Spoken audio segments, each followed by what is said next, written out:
Hello and welcome to TEA TRPG, the talk show.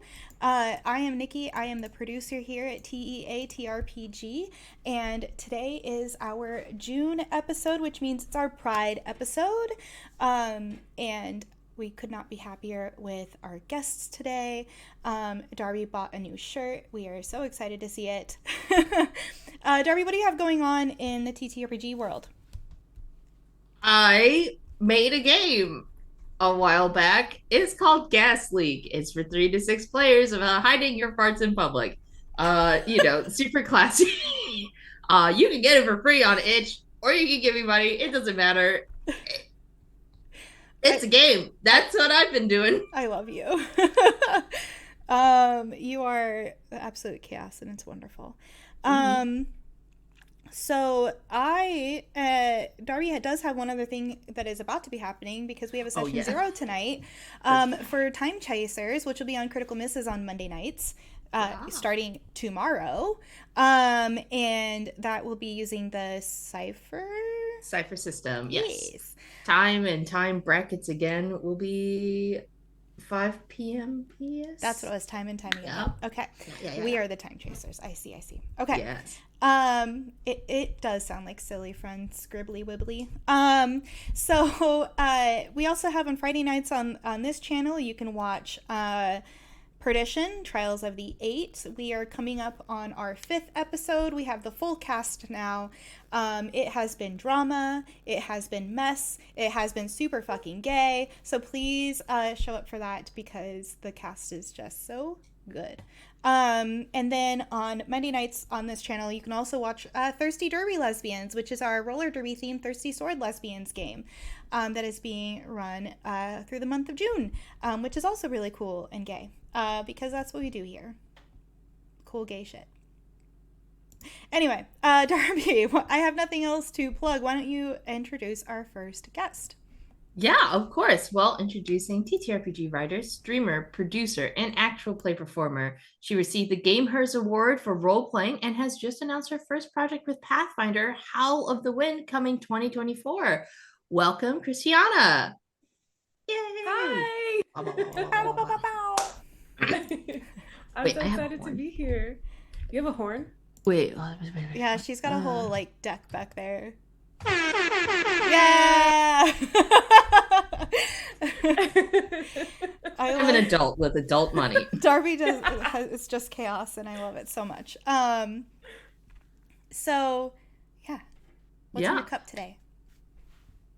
Do you mean like literally what's in my cup? Yeah, what are you drinking?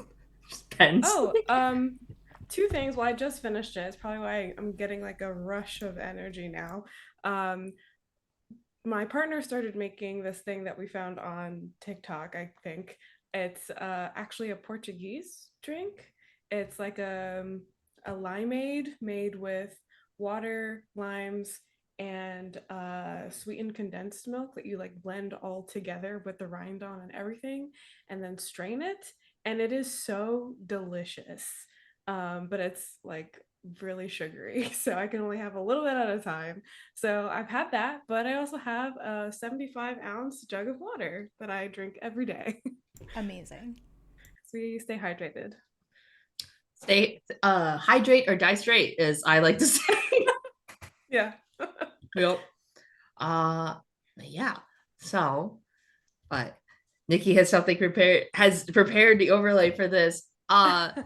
Congratulations on your engagement. So Nikki, can you pull up the ring, and I'm gonna look at the Twitch because I have not seen what the ring looks like. And can you tell us the story of how you got engaged? Oh, sure, yeah.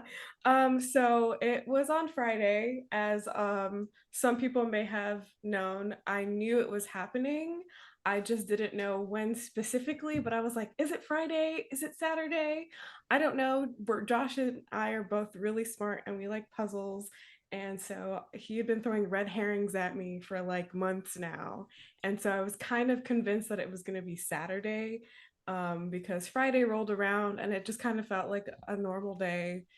We went to go play D&D at our local gaming cafe, and in their basement they have three different themed rooms.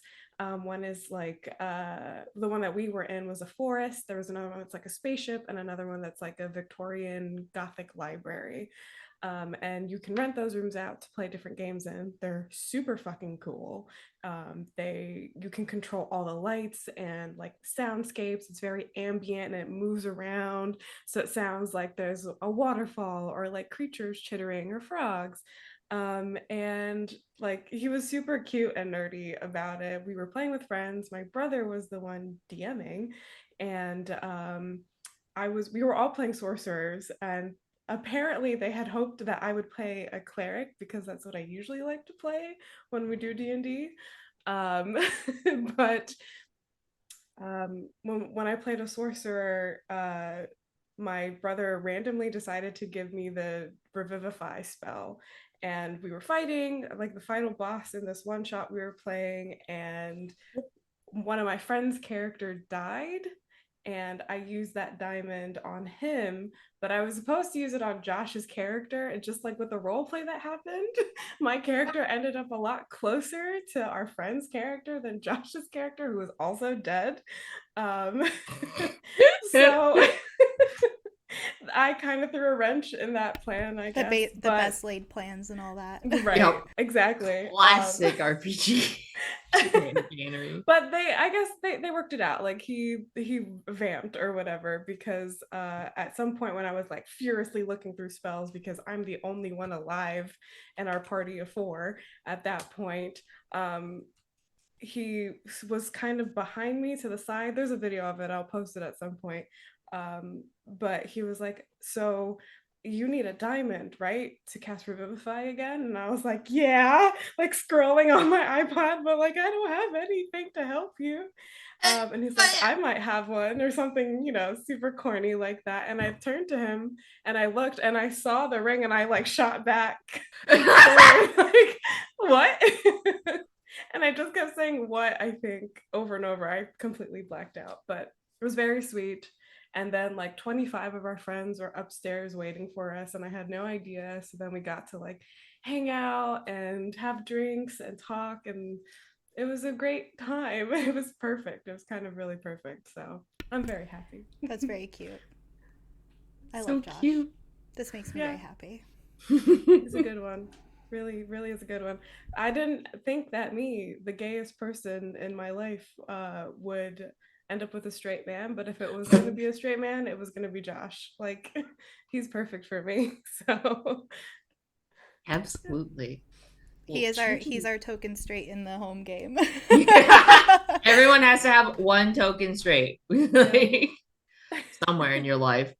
Uh, well, changing gears from D&D, Pathfinder, how does it feel to be working on the Howl of the Wind? Is there anything that you can share with us Ooh. about the setting? Anything it's that doesn't violate any NDAs or anything like that? Juicy little it's a tidbit. really strict NDA. I can say that this book is unlike most books that they've put out, and I think that's why I thrived being in it. I can say that I wrote two different sections of the book, and I'm just very proud of it. It was my first ever at that point. It was my first ever professional TTRPG paid writing gig, and I was so eager and so enthusiastic. And everyone on that team was incredibly kind and helpful and supportive. We had a couple of new writers on that team, and within, I would say, an hour, any question that you had would be answered. It was, I think they kind of spoiled me now. Or if I have another writing thing in the future, I'd be like, where's my answer? Please. I'm floundering Excuse here. me. um, so Explain. was that the project where like a while back you had posted like, oh, a friend of mine like brought me onto this project and like thank you so much for like bringing putting your hand out and bringing me up with you. Do you remember that you post? I think it was on your private account, but who Ooh. like was this the project that a friend was like, hey, come do this project with me, or no? I I I just think wanted to give you so. the opportunity to shout them out if you wanted to. Yeah. I mean, knowing me, I could have been very like high and feeling sappy and posted that.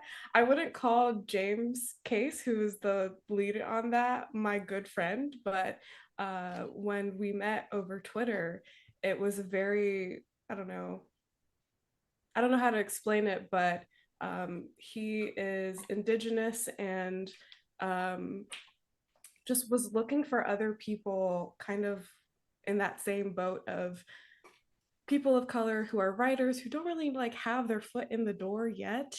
And he had someone pull him up. I'm not sure who that was, and he said he was making it his mission to do that for other writers as well. So when I don't know what of my works he has seen, I don't know what show he saw me on, but he was like, that girl can tell a story, so I want her on my team.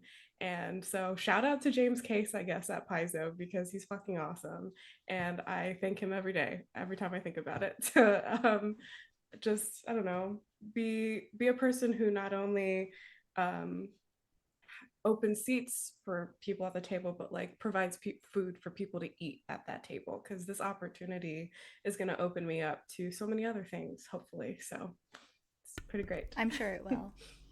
Mhm. Absolutely. Um, Something important to TTRPG was making shows where people can feel at home and see themselves in the rest of the cast. And I just wanted to know, what was it like being in an all queer, all black cast for Siren Song?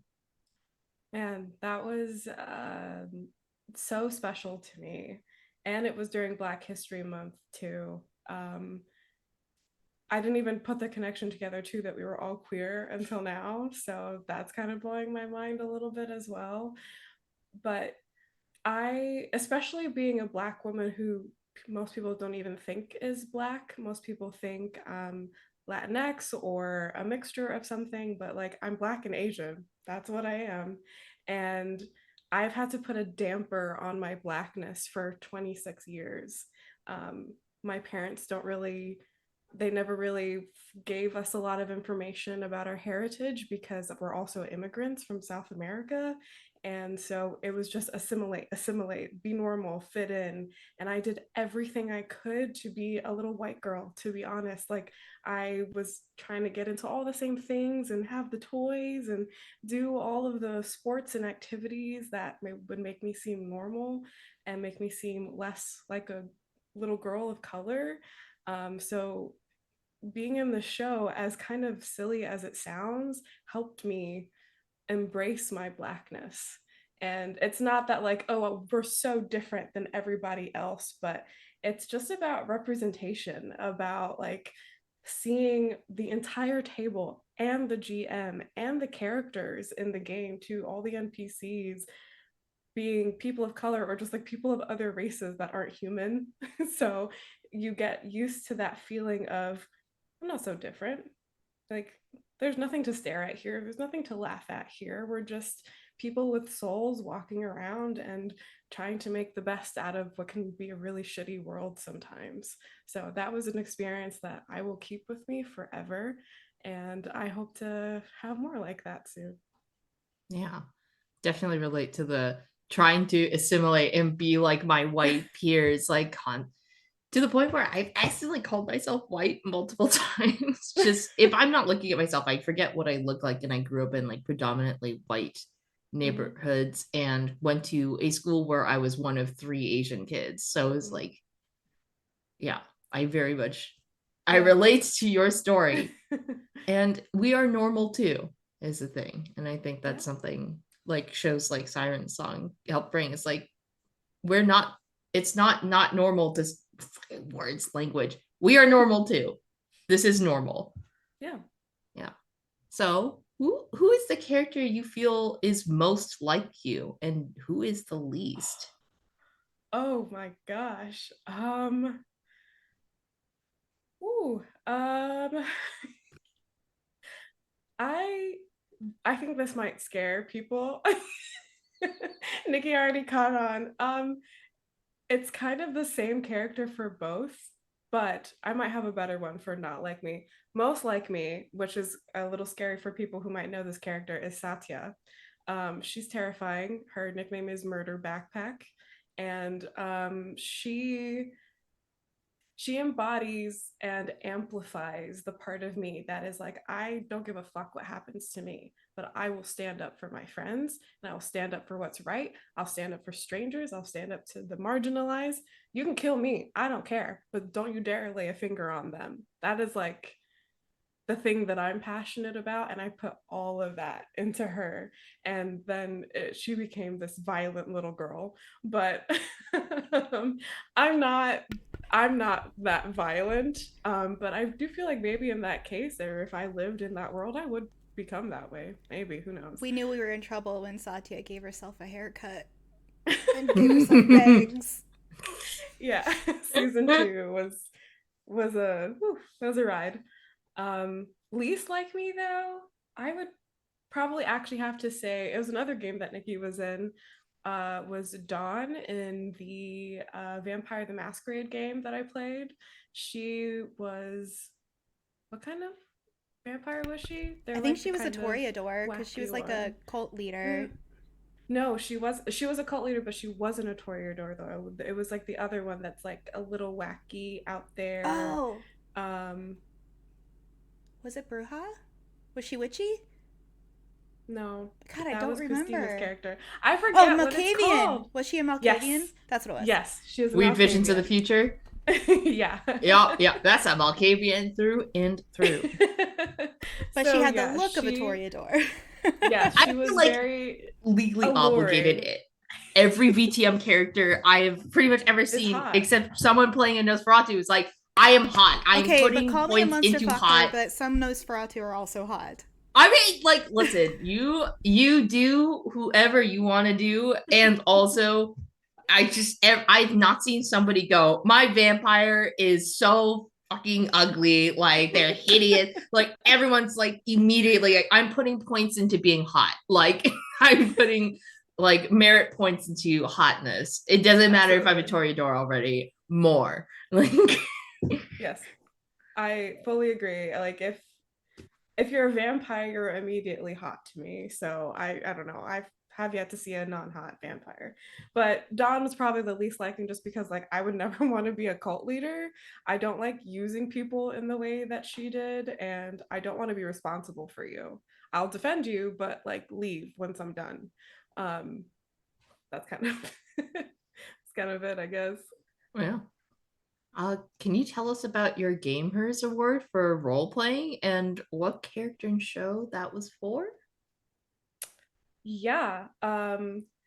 That was awarded to me last year, and that was for a show I did where Riley was the GM. And I'm trying to remember the name of it. I was actually playing um, a child, then turned like maybe 12, 13 years old. And she was yes, she was an immigrant from England with Indian parents, and we were living in this very like Stranger Things universe. And there was a lot of time skipping, and she had a very close relationship with her dad. And there was a lot of amazing, amazing role playing scenes that Riley and I did that like wrecked me to the point where there was a week where I was like, actually, I don't think I'm emotionally ready for this because you're doing such a good job. And my relationship with my real life dad is not great at all. And it was just bringing up a lot of real emotions. And I guess that series was seen. It was submitted, and when they saw some play for that, our team and a couple of other shows were given that award, and I'm proud of it. But I also it comes with a little bit of bittersweetness because we didn't get to finish that show, and um, I didn't get to give my all to that character because of how wrecking it was for me. Like in a way that I'm comfortable to talk about, but like I don't know if I would ever revisit her because of how hard it is to play her. But yeah. That's relatable. Uh, when I played Orla Moon. That was a rough for our Haunted West game last summer. Yeah. That was hard. I put sometimes when you pour a little too much of your own trauma into a character, it can ruin your whole weekend. 'Cause if you well, we played on a Friday night, so yeah. Um, Never again will I play a character that's that similar to me ever. Yeah, it was just really like that one thing about, and it wasn't even like I have a great relationship with my dad and I'm role playing that. I guess because it was the opposite, and I realized that I always wanted that, and I've never had that relationship with either of my parents. That it was like, actually, I don't think I can continue to play this character, and for other reasons, the show just didn't continue as well. So it was just a normal end to the show, and we're all still all the cast are still friends and in contact, though. It's all good. Yep. So changing gears a little bit, you and Nikki have appeared in streams together and playing a home game together. What do you love about streamed actual plays versus home games? Ooh, for stream games, I love the fact that I feel not pressured, but like slightly obligated to dress up and get into character in that way. Um, if it's something really long term, like our Avatar game, I went full into that backstory. I have documents, like full out documents with other people and other like group chats talking about our backstories. And I have a really long playlist that I still listen to this day. Because again, Satya is just like me, so it's just music that I like. Um, but then with home games, the low pressure, I played in my robe last week, like kind of just a bunch of friends being silly, there's no pressure for time. Sometimes I feel like in a stream game we can be like, oh, let's make sure we're being really respectful and everyone gets a good amount of screen time and interactions, and like that's taken really seriously, which I do respect, but it can put a little pressure, I think, and rush some people out of having interactions that they might want to have. Versus in our home game, we like had a stupid competition of who can hang on the tree the longest, and I won, by the way. Um, Nice. although Ellis will lie and say differently, but I won. So don't listen to them. Of course, absolutely. We But yeah, we it's we just don't the listen to Ellis ever about anything. Ellis is in chat. Now I see. Oops.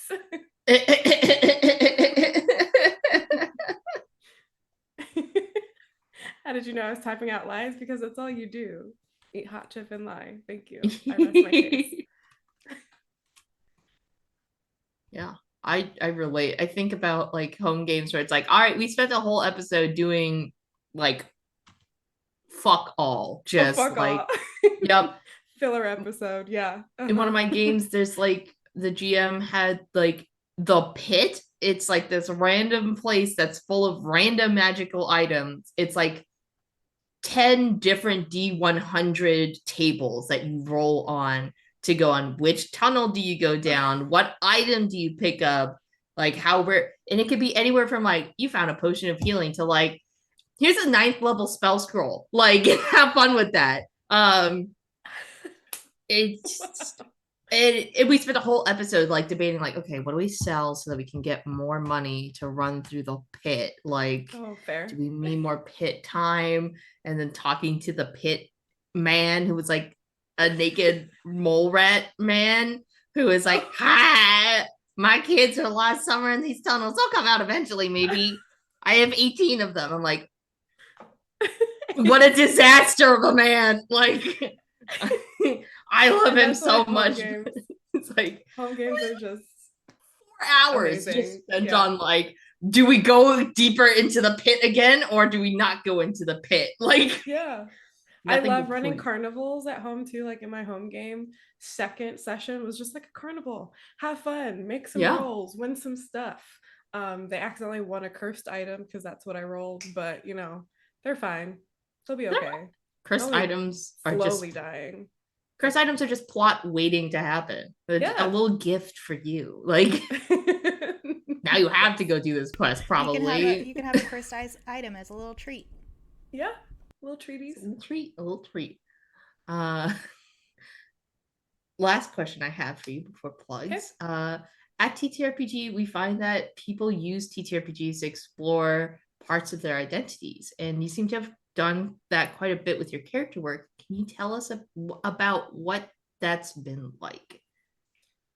Ooh, I mean, it's kind of a long story, but to make it really short, I realized You don't I have was to make it queer. short.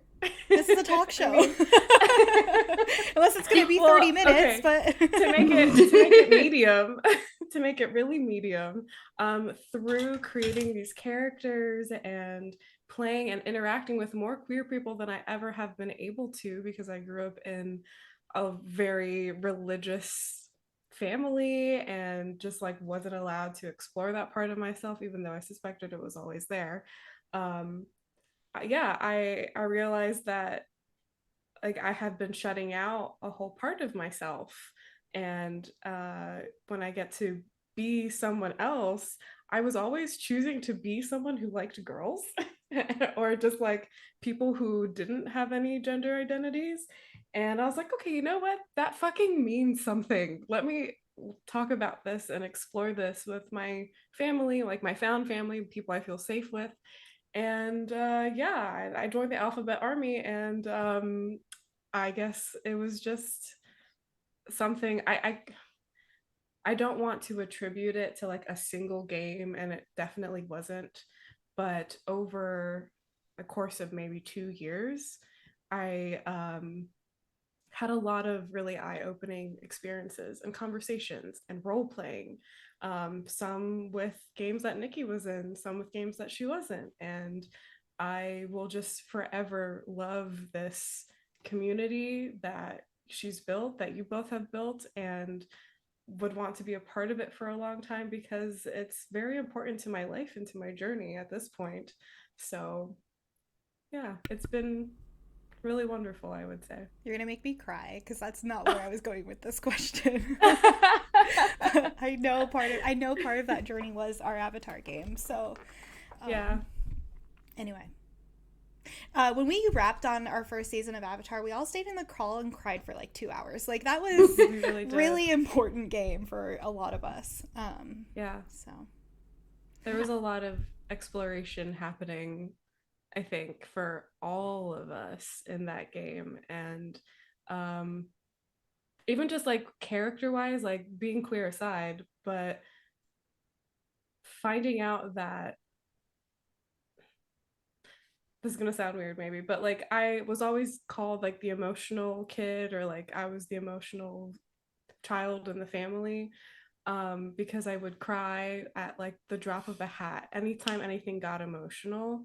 And like through playing TTRPGs and also crying, I realized it's just because I connect, I think, with people, and playing Satya especially, and her playbook is the one that I chose that I didn't realize I chose, is to be she's an idealist, and her job in the world, her role is to bring justice and order and balance.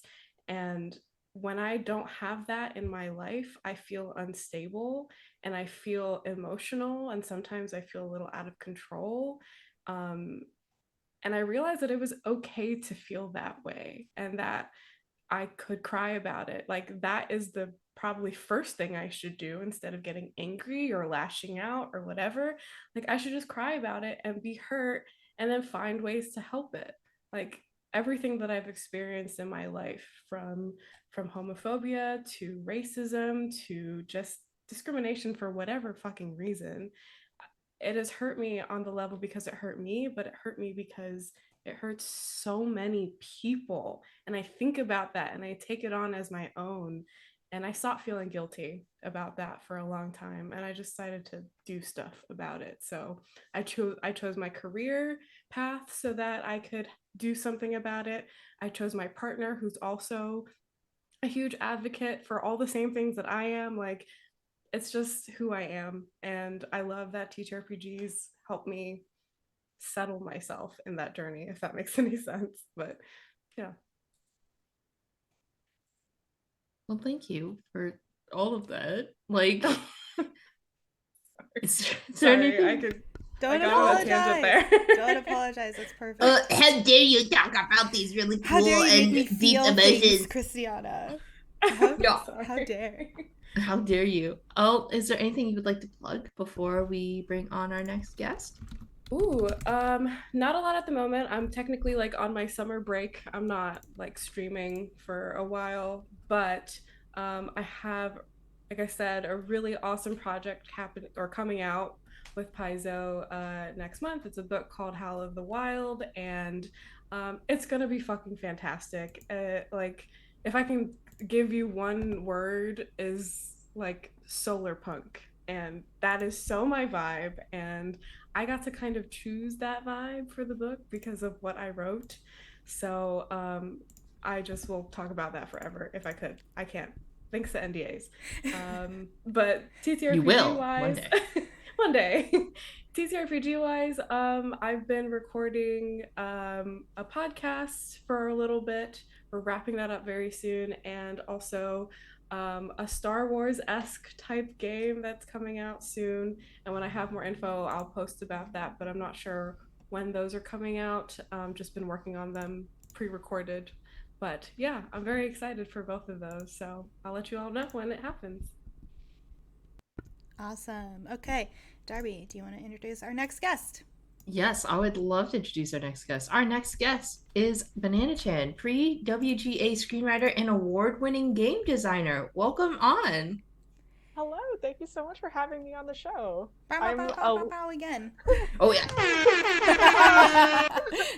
I love it so I'm much. actually wearing like I didn't realize that you can't see my shirt, but it is like basically a bunch of bisexual colors, but like you can't really tell, and it's also very violent. But like Is that's it Yes. is it Junji Ito? it is. Yes. Oh, Yes. sorry. I just like realized my audio is probably a little messed up, There we but go. That's now we it's a can I hear little love better better, now. it. I think. Yeah, yeah.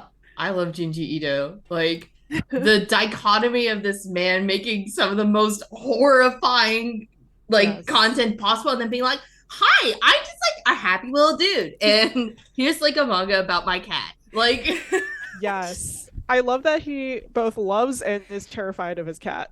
mm, That's funny, as it should be, as from one what I should know be. about cats. So we always start with what's in your cup. I had a protein shake in my flask, or you can't really tell what it is, but yeah, it was a protein shake. It's now full of water. So, Nice. yeah. Like we said, hydrate or die straight. So you've been going to Big Bad Con since 2018, and had such a great time. Last year was my first time going, and it was absolutely amazing. Is there anything in particular that you're excited about for this year? Yeah.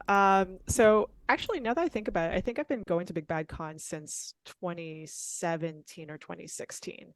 So Dang. it's been quite some time. And every year I go, there have always been such incredible events.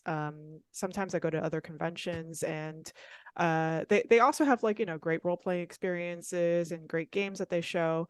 But Big Bad Con is that one convention where if you have an idea for something ridiculous, you tell the organizers, you tell Sean, and 9 out of 10 times he'll be like, "Yes, how can we make it happen?" And so that's one of my favorite. It's one of my favorite cons for that reason. And I think for this year, I'm just excited to play some stuff. Like I'm excited to not run anything. I'm excited to play other people's games. I'm very excited for all the LARPs that are up right now, especially Jason Morningstar's game about vampires. So very excited for that. Yeah, I didn't know how it worked last year, and so I didn't get to sign up for anything. So now I'm really excited that I understand how it works now, so I will get to sign up for stuff this time. But I still had a really great time anyway. I love how small it is. Like I want things to be successful, but having that small atmosphere made it so much more fun. It felt like being at like sleepaway camp rather than a convention, and so that was just really cool to get to meet a lot of folks and spend time with people that I had been talking to online forever or playing games with, like Austin. So it was really cool to like get to do all of those things. And it just felt very like homey. Like, I don't know, it's just really comfy con. So do you feel like we're going to talk about your games because you have so many projects that you are currently working on, that you've recently worked on. Do you find that your design ethos changes between making board games versus RPGs? Yes. So it's definitely very different, because I think that a lot of the time when I'm thinking about making board games, it's about, the target audience is a little different for both. So when it comes to making board games, I'm thinking more about like, who is this being made for? It's not necessarily being made for me. Whereas when I make RPGs, I think more about like, what is the feeling that I want to drive out of this? It becomes a lot more personal.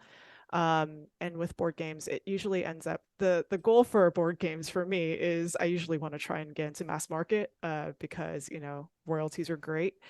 And for RPGs, I try to make things that are just like, this is about my experience. This is about, the things that I care about.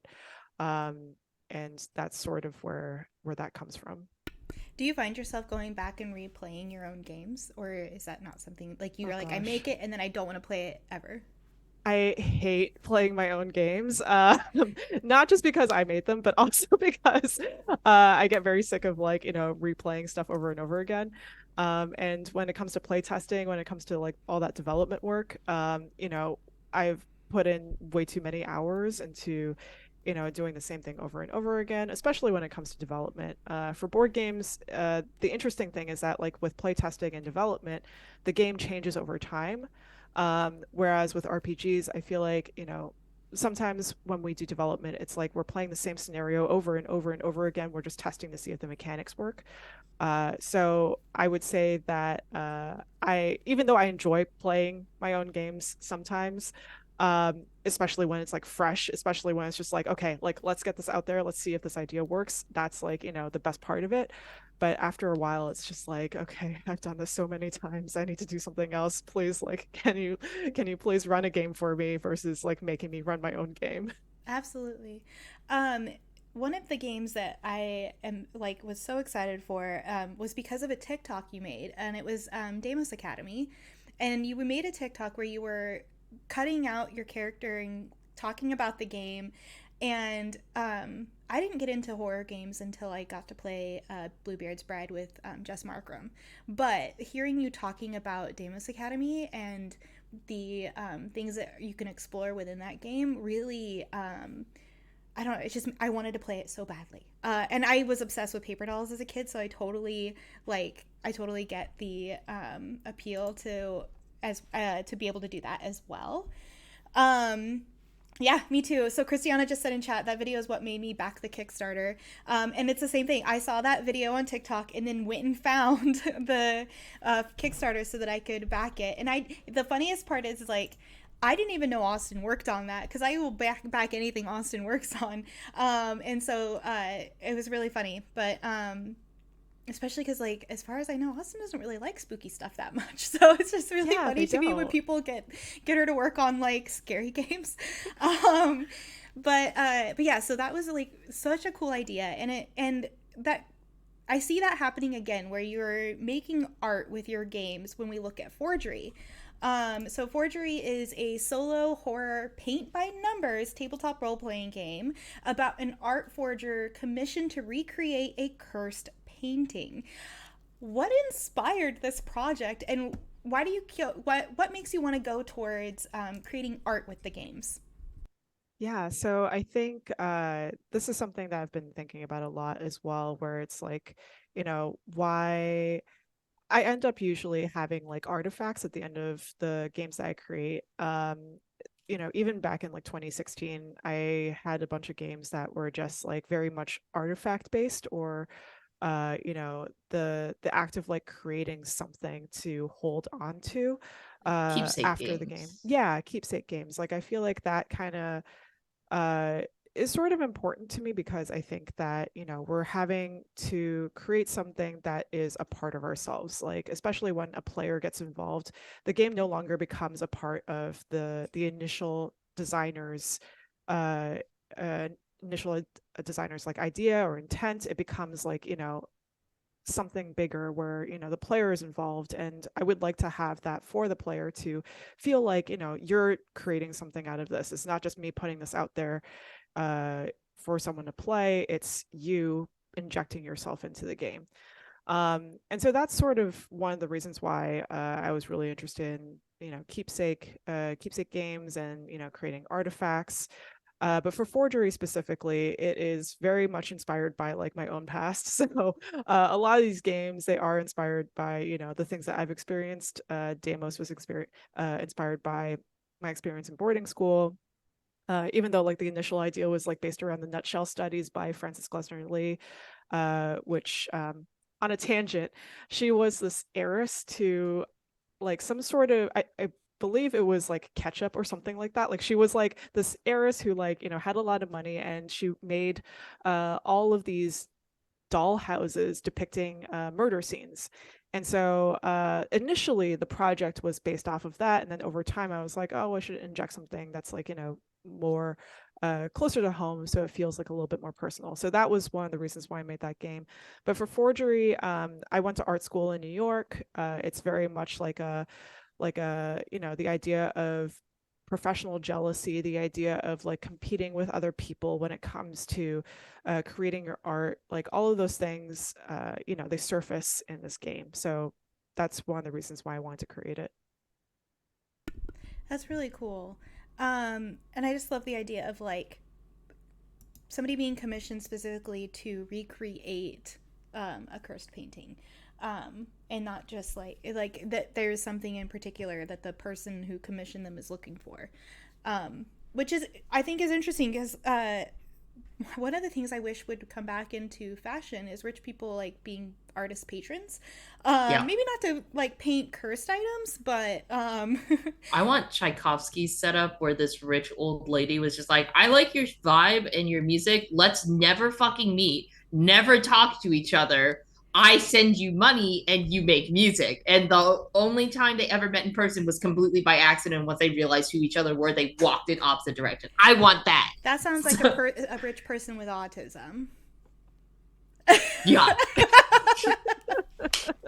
I So, like you what know, you do, but I never want to be friends. yeah. Hey, so rich people, if you want to give us money to do things, my And never DMs are meet? open. Absolutely. uh, so mildly switching gears. Holy shit. Remnant Society looks so fucking cool. It's an RPG where you solve the mystery of your own murder or be doomed to repeat it over and over again. And how did you get involved with that project? Yeah, so for a while, I think Van Ryder Games and Sen and I, we've been trying to think of like something to work together on, right? So they had wanted to get into RPGs, and we knew that they were very story focused, very focused on like um, the sort of like the cinematic feel when it comes to board games, but they'd never done anything that was like an RPG, and so they tagged us in and they were just like, hey, like, we want to do something, but we're not sure what we want to do. Here are some ideas. We want to have something that's like a little bit more roguelike. And so Sad and I were chatting. At the time, I was playing Hades, and, it's a very great game. I had a lot of fun with it. And we just started thinking about like the idea of a time loop. Like, what if we had something that was a time loop, but also like make it historic? Like, we want something that's like historic because we had just finished Jiangshi. We just wanted to do something that was like related to that universe, but not necessarily like the exact same thing. We wanted to explore like, other POC communities. What did like, queer communities look like in the past? Things that people didn't really talk much about in the history books. So let's try to dig that stuff up. Both literally and metaphorically. And so we started talking about, what if we were revenants, because there was the idea of like, solving crimes, solving, the time loop. How can we like stop this time loop? And we didn't really want to make it, related to police work. We wanted to, give the players feel like, the characters have agency over what's going on. And so we decided, what if there were revenants basically, brought back to life, and we want them to have sort of like this agency over their own deaths, trying to solve their own murders or deaths, and sort of figure it out from there. And so the game itself is PBTA. It started off being PBTA initially, and then over time we were just like, okay, let's add more stuff. Let's add a board. Let's make like, let's give it the junction treatment. Let's like, add a board. Let's add, all this extra stuff to it, so that way the time loop makes sense, and the way that we track it would make sense along with the PBTA mechanics, because I think when we start with PBTA stuff, like anytime we start with like an RPG, like Sen and I, we start by thinking of like, the PBTA mechanics, and then sort of expand it out from there to sort of fit what we want from the story. And so that's how we added the time loop board. That's how we added, the different cards. And yeah, I think that's like basically how it happened. We just, started talking to Van Ryder and things happened. I feel like that's kind of how things go sometimes. It's like you're talking to somebody and then it's like, oh, I have this idea, and then it kind of like rolls into this thing. Especially it's such collaborative work like making games. So you do a lot of work in horror specifically. What draws you to that as a genre? Yeah, I think that horror allows us to sort of experience things, right? Like in a different lens. Like for me, it's very cathartic. just being able to, you know, talk about the things that, you know, maybe I never really like thought about as trauma, until like, you know, I actually have like some time to be like, oh wow, this was like something that was terrifying. And I want to sort of not relive the experience, but like let's, you know, put a different spin on the experience and see it in a different light and play it out that way. For me, like as an example, Demos Academy, when I played it over, you know, during the pandemic, we played a lot online.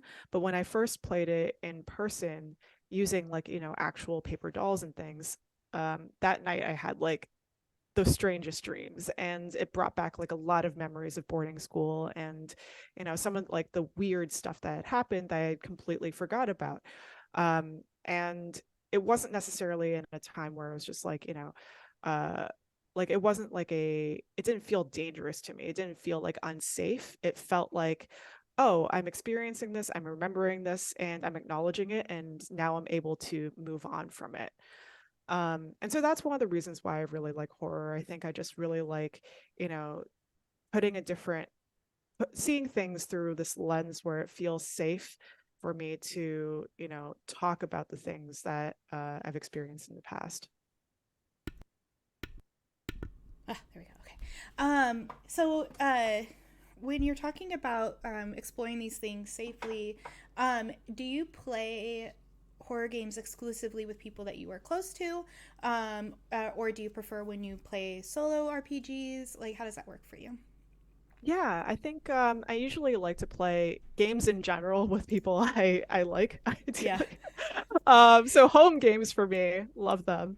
And I've learned over the course of the last few years that it is quite difficult to play on a live stream, or, you know, play a game that's being recorded that's going to go on air, because I think that um, for like, you know, Christiana already talked about this earlier, but it's like, you know, there's that pressure of like having to sort of perform and having to like, you know, make it entertaining versus like, you know, if you're playing for fun, you sort of let that barrier down. You don't have to like, you know, think so much about like, you know, what do I have to say, what do I have to like, you know, do, especially for a GM, it's a lot of pressure too.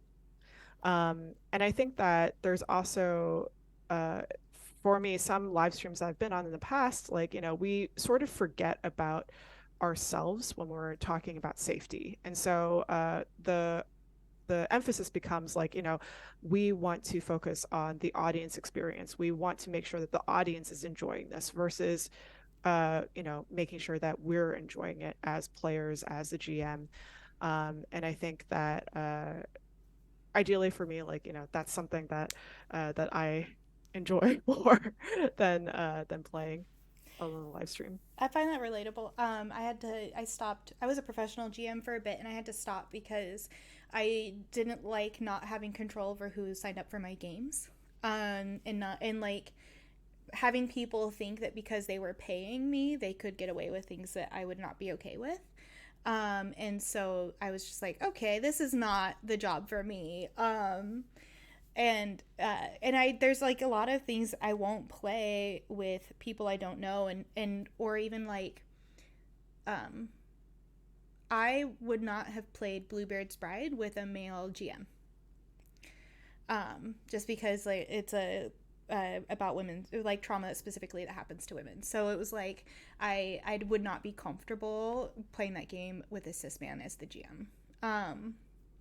But so yeah, I find that super relatable. I think that there's a lot of creativity that goes into actual play streaming, but then there's a lot. I get more in depth and get deeper with my characters in home games. Yeah, For that reason, definitely. because no one's. It's not like I'm under a microscope. Um, Yeah, exactly. And I think that also the idea of, you know, there is a sort of like detachment when it comes to like GM versus player. Like there is that sort of like power dynamic that we have to be aware of as well.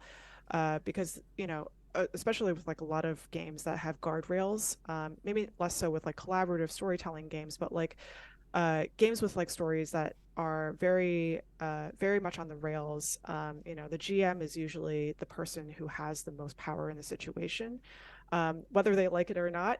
And sometimes when we talk about like having a GM, there are so many things that they have to take into consideration, especially when it comes to the safety of their players, and making sure that everyone has a good time. Yeah. Um, so No Context is a party game. So it's not like your horror games that we've been talking about. And it's about guessing your friend's secret panel. And I don't quite understand what that means. And I was wondering if you could explain that. Yes. I've had the privilege of working with a lot of people who, and networking with a lot of people who have been great to work with, first of all. And then secondly, they were very much open to like, putting me, giving me these opportunities, right? So with No Context, initially it was me and Jason Slingerland. He had this idea for sort of this like silly party game that uses words.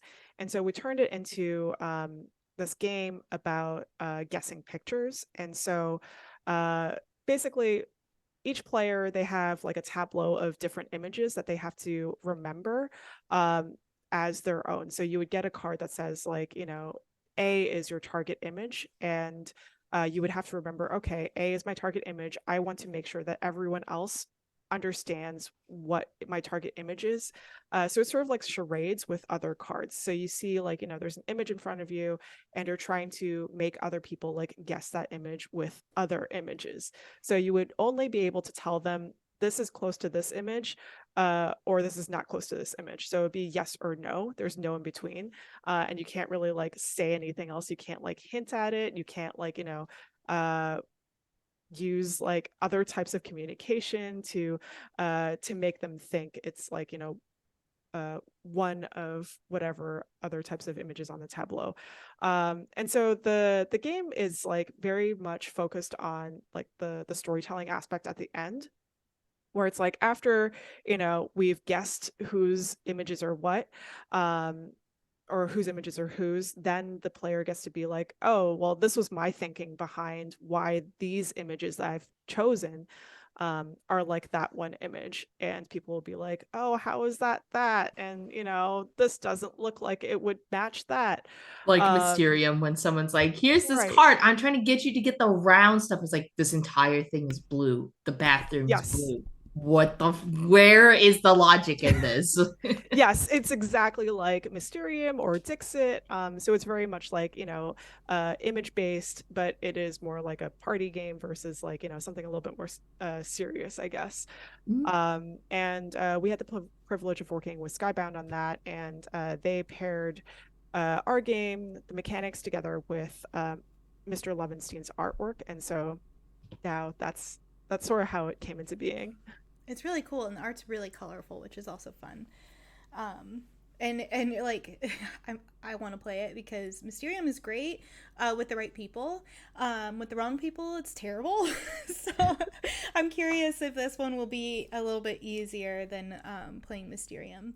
But so yeah, I'm definitely gonna have to order that from Skybound or find it in my local game store, or have Darby buy it at her store and send it to me. I'll just well, the ideal is going to Big Bad Con, so I'll just buy Yeah, it and then that's just true. drive it Yeah. up. Yeah. Like Yeah, buy it, drive it up. I'll take it home in my suitcase. It'll be great. I've taken Um, a volunteer shift for being a board game host, so that'll just be my usual. Just take my day job and bring it up to Big Bad Con and being like, "You yeah. want to play a board game? I know board games. I know 20 board games really well, and I can lie about 50 of them. So I'm volunteering to greet people, so that'll be fun.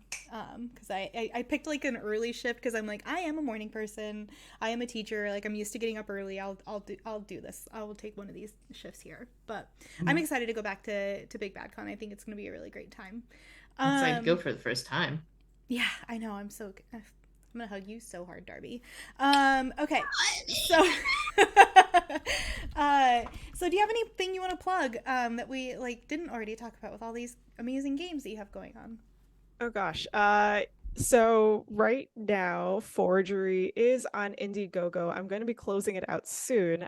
Basically, it's on in demand. So after funding happens, there's still sort of like this funding period for Indiegogo called in demand. And so if you're interested in solo horror RPGs that uses paint by numbers, about like, uh, jealous and, disgruntled art forgers, that's up there. Um, we also have the Revenant Society. I think the Kickstarter just ended for that, so it's probably making its rounds into backer kit, and that is basically like a game set in the 1920s or 1930s, where you're a revenant who's trying to solve the mystery of your own murder slash death, and you're also trapped in a time loop. And there's a whole lot of stuff that happens. There are two settings, so there's Paris and then there's New York. And yeah, it's a very, I would say, like dark humor type of game. And No Context is out in stores. It is a party game where you are basically guessing pictures with other pictures. It's charades with pictures, and it features Mr. Levinstein's art. So do check that out if you can. That's so cool. I'm going to bring Darby and I back by ourselves real quick to do our outros. So, Darby, tell us what you do at the channel and what Oh, do you have hi. coming up. Yes. What I do on this channel. Hello, hi. I'm the community manager here on TTRPG. I do a lot of the stuff kind of on the back end. You don't see me a lot on screen, but worry not. I am here saving all of our videos and putting them onto the YouTube. So I'm your little archivist. And I keep an eye on our community. What else? What do Otherwise, you just made a game? I just I just made a game. Yes, gas leak again. It's about farting. What can I say? As a lactose intolerant girly, toots magoots are in my wheelhouse. So check it out. That's free. Other than that, starting tomorrow, you can catch a show that I will be GMing. So I'll be GMing for the first time on stream on the Critical Misses channel. The show is called Time and Time Again. Uh, it is a cipher system game. So I'm really excited and nervous and definitely not shitting bricks over here with an amazing cast of Nikki and It's the Riddler and all these other wonderful people that I'm co-GMing with Anita. So it's gonna be great. You should check it out for our wonderful cast that I'm about to put them through something, a ringer of sorts. So It's supposed to be a mystery, so I'm playing a bimbo because there's no way. There's no way I'm going to be able to help with that situation. Yeah. I'm excited though because I've never played a game that Darby has GM'd. So it'll be really fun. So that's tomorrow night. You can also catch me on. Oh, I'm Nikki. I'm the producer here at TEA TRPG. And I am. We have a show on Monday nights, Thirsty Derby Lesbians, and then on Friday nights we have Perdition: The Trials of the Eight, and it's myself. It's Sailor Scout Austin. It's GM'd by Scholastic Dragon. We've got Scary Dog Friend. We've got Hamna, aka Lilith TTRPG. And we have C Plays Games from Transplanar, which also not on this channel, but will be kicking off their own show. Unless I think that was yesterday actually, but they just started, so you can catch the VOD and then be up on date with that because Transplanar is amazing and everyone should be watching them. And if you have a long commute, you can also listen to their podcast because it's awesome. But anyway, so that game, Perdition, is amazing. It totally made me cry on Friday night, and I mean, the only other time that I've almost cried on stream, Sphinx was in chat and said something so funny that it broke me. I broke character, and I didn't cry, and so it was about time that somebody made me cry on stream. So anyway, so thank you. Shout out to Sphinx for being one of the funniest people I've ever met. shout out to Sphinx flat out for being like the GOAT moderator of all Yes. fucking time for all TTRPG streams, like everywhere. I have not seen a single fucking channel that Sphinx is not like a moderator on, and like literally the top G. You're the best. Well, Respect on I Sphinx's say name this all all the the time, every time, day. and I'm going to continue to say it because I feel like He's so unsung as a TTRPG hero, but Sphinx is one of those people where he doesn't talk much, but when he does talk, when he says something, it is either incredibly profound or it's the funniest shit I've seen in like months. And I love that. He's one of my favorite people in the world. He's in my home game. He plays a wife guy paladin, and he plays it the best. And it makes me so happy to hang out with him. Anyway, it's bimbo hours apparently. I can't think straight. Anyway, we will. No one can think straight. It's Pride. Hey! Everyone's thinking gay. All right. So we will thank you so much for watching, and we will see you on the internet.